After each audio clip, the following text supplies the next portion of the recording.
Israel की ओर से एक नए ऑपरेशन न्यू ऑर्डर में हिजबुल्लाह के चीफ हसन नसरुल्लाह को मार गिराया गया है। शुक्रवार 27 सितंबर को जब से ये दुर्दांत घटना घटी है, तब से दुनिया भर में इजराइल के खिलाफ जबरदस्त विरोध देखने को मिल रहा है। खास तौर से शिया समुदाय एकदम आग बबूला नजर आ रहा है।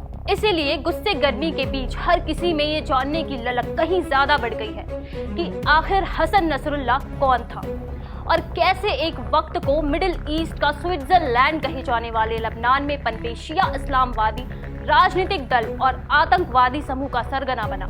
तो आइए परत दर परत आपको बताते हैं। लेबनान में हिजबुल्लाह के चीफ हसन नसरुल्लाह का जन्म 31 अगस्त 1960 को हुआ। वो एक लेबनानी मौलवी और हिजबुल्लाह का महासचिव था, जो एक शिया इस्लामिक राजनीतिक दल और सशस्त्र समूह है। नसरुल्लाह का जन्म गुर्ज हामूद बेरूत के एक उपनगर में एक शिया परिवार में हुआ था। नसरुल्लाह ने तायर में अपनी शिक्षा पूरी की और पहले अमल आंदोलन में शामिल हुआ। फिर बैकलाक में एक शिया सेमिनरी में पढ़ाई की। हसन नसरुल्लाह ने धार्मिक अध्ययन के लिए ईरान में थोड़ा समय बिताने के बाद लेबनान लौटकर सन 1992 में अपने पूर्ववर्ती अब्द अल मुसावी की हत्या के बाद हिजबुल्लाह की कमान संभाली थी। अब बारी आ चुकी थी हिजबुल्लाह का नेतृत्व करने की। हसन नसरुल्लाह के नेतृत्व में हिजबुल्लाह ने एक लंबी दूरी के रॉकेट प्राप्त किए, जिससे वे उत्तरी इजराइल में हमले कर सका।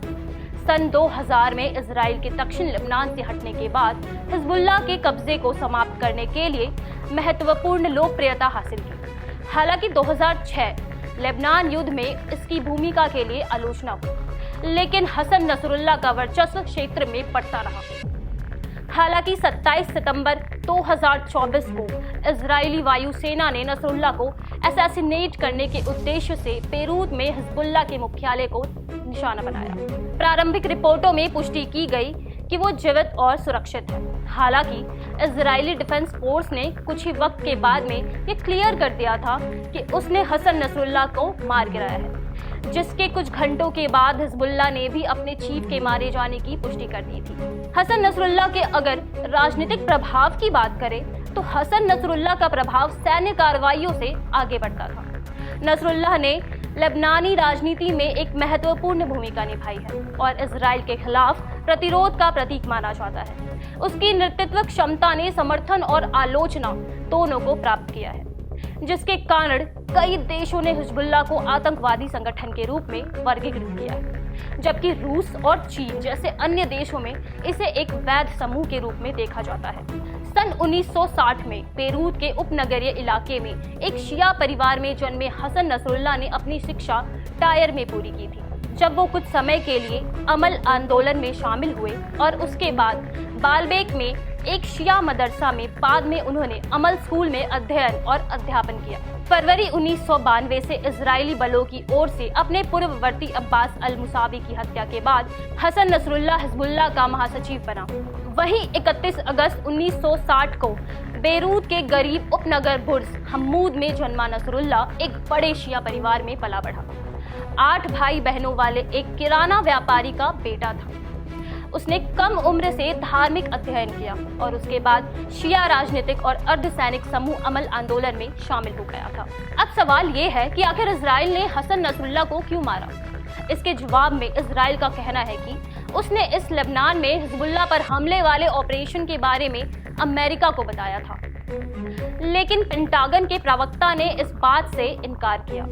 इजरायली प्रधानमंत्री बेंजामिन नेतन्याहू ने अपने एक संबोधन में कहा था कि इजराइल को हिजबुल्लाह को हराना होगा, क्योंकि वो इजराइल की उत्तरी सीमा पर खतरे पैदा कर रहा है। हिजबुल्लाह बहुत ताकतवर संगठन है और हिजबुल्लाह उसे किसी भी कीमत पर खत्म करना चाहता है। इसलिए इजराइल ने पहले पेजर, वॉकी टॉकी, लैपटॉप और सोलर सिस्टम से टारगेट कर हिजबुल्लाह पर सीधे हमले किए और उसके बाद से उस पर हवाई हमले करने का सिलसिला जारी रहा, जबकि हसन नसरुल्लाह की मौत हो चुकी है और उसका शव भी बरामद किया जा चुका है। हिजबुल्लाह ने अपना नया चीफ भी नियुक्त कर लिया है। जाते जाते आपको एक बात बतानी लाजमी है कि भारत में हसन नसरुल्लाह की मौत के विरोध में मार्च निकाले जा रहे हैं। लोग इजरायली प्रधानमंत्री बेंजामिन नेतन्याहू के खिलाफ जमकर आक्रोश जता रहे हैं। विरोध प्रदर्शन में भारत प्रशासित कश्मीर का एरिया सबसे अव्वल पर है। तो बात ये करना जरूरी है कि क्या हिजबुल्लाह को भारत एक आतंकवादी संगठन मानता है, जिसके जवाब में हमें पता चला कि हिजबुल्लाह को लेकर भारत की आधिकारिक स्थिति ये है कि वो इसे एक आतंकवादी संगठन मानता है। लेकिन ये वर्गीकरण विभिन्न कारकों पर निर्भर करता है और समय समय पर बदल सकता है। हिजबुल्लाह को भारत में आतंकवादी गतिविधियों में शामिल होने के आरोप में प्रतिबंधित किया गया है, खासकर कश्मीर में उसकी कथित भूमिका के लिए। हालांकि ये ध्यान रखना बेहद महत्वपूर्ण है कि देशों और संगठनों के बीच आतंकवादी संगठनों की परिभाषा और वर्गीकरण अक्सर भिन्न होते हैं। खैर, अभी के लिए बस इतना ही। आपके लिए जानकारी इकट्ठा कर रहे थे हमारे सहयोगी खुशनूर। मेरा नाम रिया है। आप देख रहे हैं पंजाब केसरी टीवी। हमसे जुड़े रहने के लिए हमारे YouTube चैनल को सब्सक्राइब करें और नई वीडियो की नोटिफिकेशन के लिए बेल आइकॉन को दबाएं।